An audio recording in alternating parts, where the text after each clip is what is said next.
And the revision book, what is that?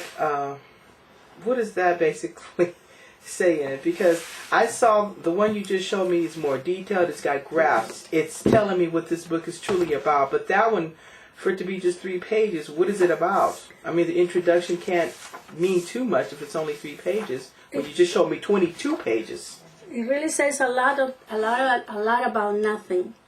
If you want to look at it afterwards, I will let you read so that you Well, can I've see. read a few of the revised books. I'm going to ask a question because I know you have too. Yes. Can I find that introduction and another one, the same intro? Okay, yeah, sure. That's what I thought. I just wanted to know. So we're talking about pretty much a glib intro for another book, that would be in another book. Right, and they deleted The real 20 intro, something pages of the real intro, which was very valuable data. which was important to the book. Exactly. I see. So now here we have 2 things. I just want to get back to this. Policy written after Ron had died, and they allege that he did not write something that it was on Right. the original. And as you can see, there's a lot of paragraphs that have been deleted. Right. But that's not all. There's more alterations here that I like to show you. This is a book called Scientology 08, All right. and this is same. And again, I'm looking at the obvious. Yes, I remember we used to buy these books in the 70s for $5. And again, by L.Ron Hubbard. Right. By Right. keywords. Copyrights here from 1950 to 1970. In other words, 20 years of publication of this book under the supervision of L.Ron Hubbard. Somebody told me the other day, well, they have to redo the books again. The Church of Scientology is republishing the books because they found a lot of alterations, blah, blah. And I said, you mean to tell me that Ron did not notice for 20 years that his books were altered? Well, then how do you explain the Iliad and the Odyssey and War and Peace? I mean, how is it? He seemed to have stand by his own works for 20 years. That's right. So here we have the same book, bigger, thicker. And I notice it doesn't say by. Doesn't say by. And then here we go. Not by L.Ron Hubbard. It says here British publication. Printed by British publication. And it says copyright 1988. Which this means is that it appears that it was first published in 1988 or this is a 98 version. It's not clear, in other words. And I also see that it's published again by L.Ron Hubbard Library. Yes, we will talk about that. That's more. At any rate, if you take a look at this book, here it is logic number 4. It says a datum is a symbol of matter, energy, space, or time, or any combination, etc. Let's see what this one says about logic number 4. Okay. It says a datum is a facsimile of states of being, states of not being, actions or inactions. See for yourself.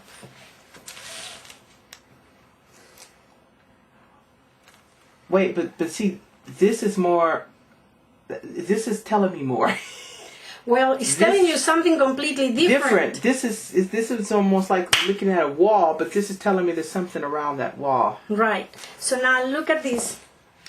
Just showing you the alteration. Now let's take That's a major alteration.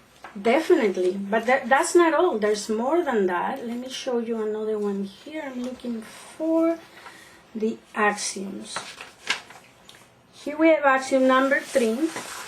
And hopefully here we have axiom number 3. It says here, space, energy, objects, form, and time are the result of considerations made and or agreed upon by the static and are perceived solely because the static considers that it can perceive them.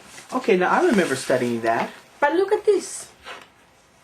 Space, energy, objects, form, and time are the result of considerations made and or agreed upon or not by the static.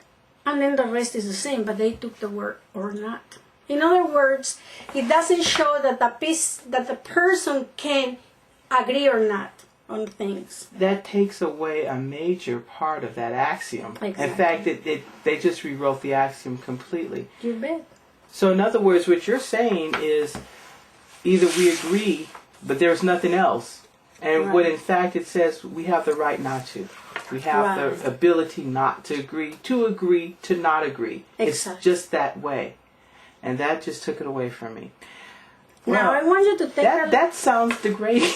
Well, that's not all. Let me show you one more here. Same again, from the same book, the new version. And here is the version that was supervised by L.Ron Hubbard. I want you to read this and this section. Well, everybody's done the auditor code. If you had to do any metering, you did it. Just read that section. Okay, the auditor's code AD 18. And So it's that would be 68. 18 years after the publishing of Right. Dianetics. In celebration of the 100% gains attainable by standard tech, I hereby promise as an auditor to follow the auditor's code. Very good. Okay. So now, where is that here? I hereby promise as an auditor to follow the auditor's code. Right. They're not talking about 100% gains attainable by standard tech. And look at the date. That had a date. That was 1968. And this doesn't tell me crap. No. Sorry, that's the only way, because you just took the flourish out of that promise, because it's saying that if I were to follow the tech as is standard, I get 100% gains. But this is, the other one is almost like a crapshoot in the wind. I don't know. Right. And now there's a point here. It says, I promise to cooperate fully with the authorized organizations of Dianetics and Scientology in safeguarding the ethical use and practice of those subjects.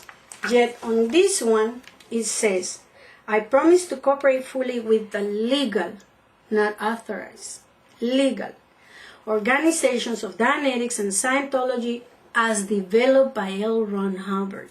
So in other words, with this one, we're running the processes L.Ron Hubbard himself developed. Right. With this one, we're running the processes that who knows developed. Exactly. So if you go nowadays, you go to the Church of Scientology. I don't know if I'm getting standard tech. Right. No, you do know. You are not getting standard tech.